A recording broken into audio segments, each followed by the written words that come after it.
Hey everybody, you're watching Cadroll Hunter. I've got a little bit of an update. There's a new fake toonie in town. Stay tuned.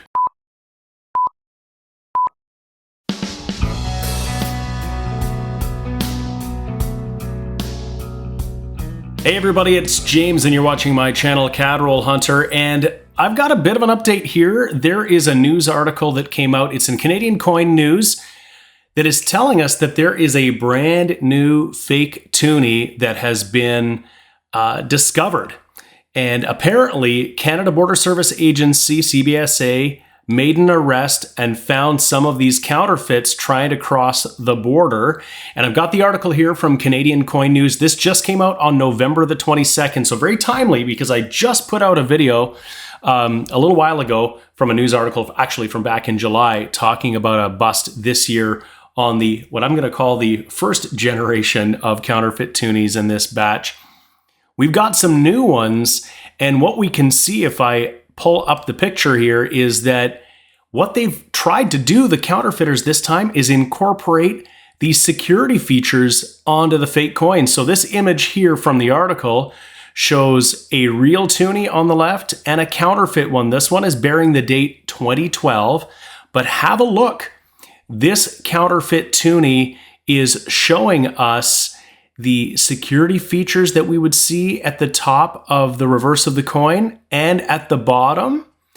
And if you notice, there's something a little bit shifty about this coin. So it looks like we've got sort of almost like a proof finish on these ones, some cameo.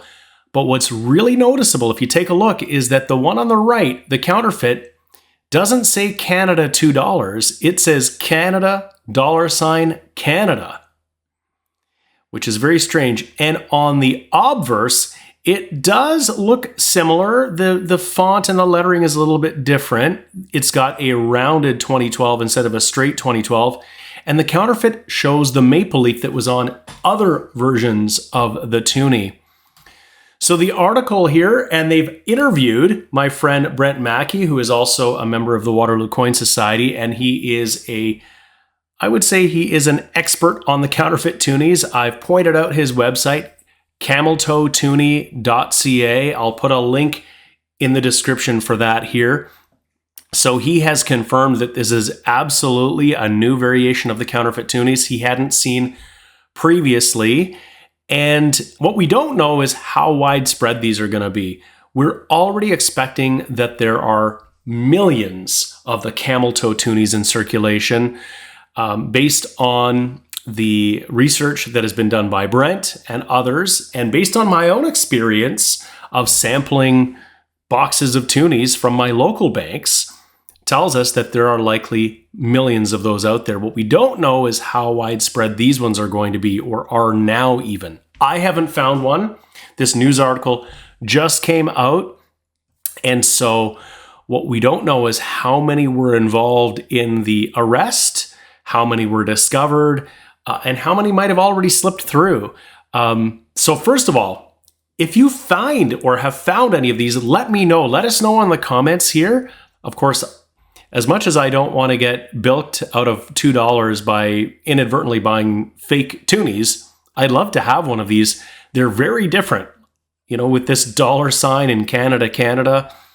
I wonder if the counterfeiters were trying to suggest in some way that these weren't counterfeits. They're not trying to be an exact copy, that there's some sort of a novelty item. I don't think that is going to pass muster. I don't think that's going to get them out of any kind of trouble, because I think the only reason I think that you would be producing these, and in any great quantity, would be to deceive people and to pass them off as real money.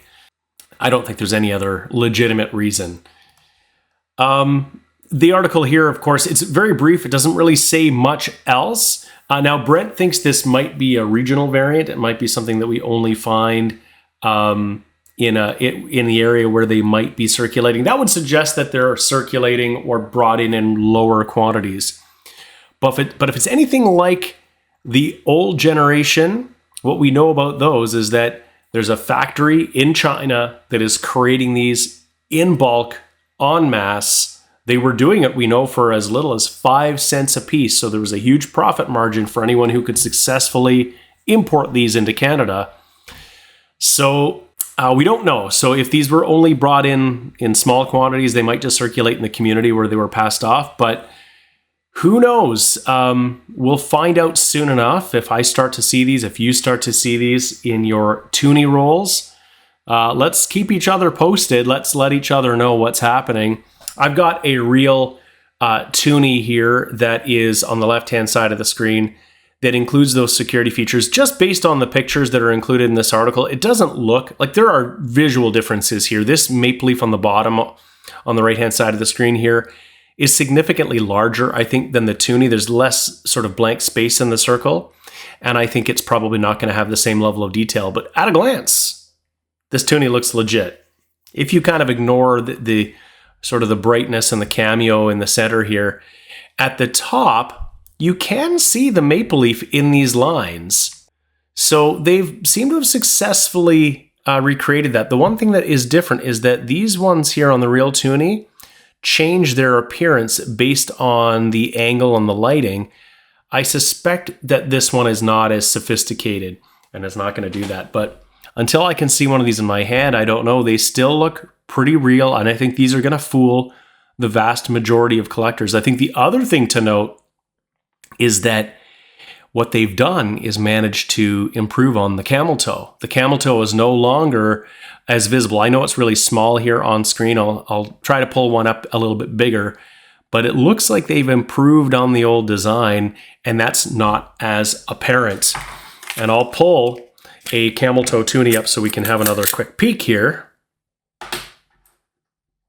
Here is a fake one, and this camel toe here is very evident on the old fakes.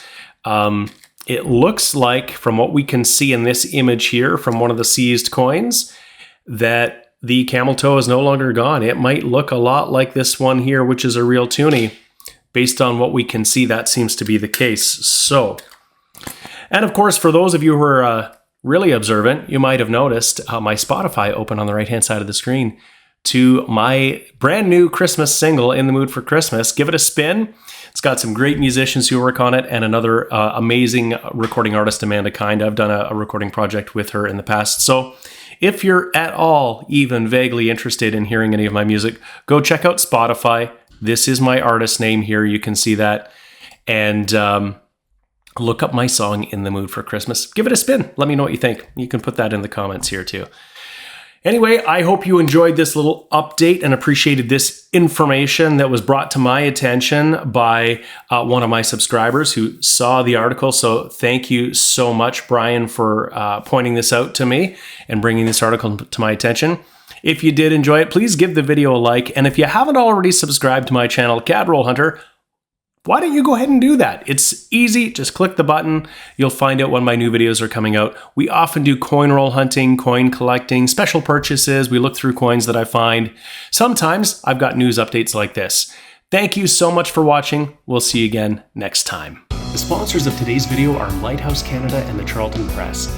Lighthouse Canada is the leading supplier of high-quality numismatic supplies in Canada, and the Charlton Press is the leading publisher of coin and paper money catalogs and price guides for Canadian collectors. Go check out their online stores today and use the exclusive discount code CRH20 for 20% off all your purchases.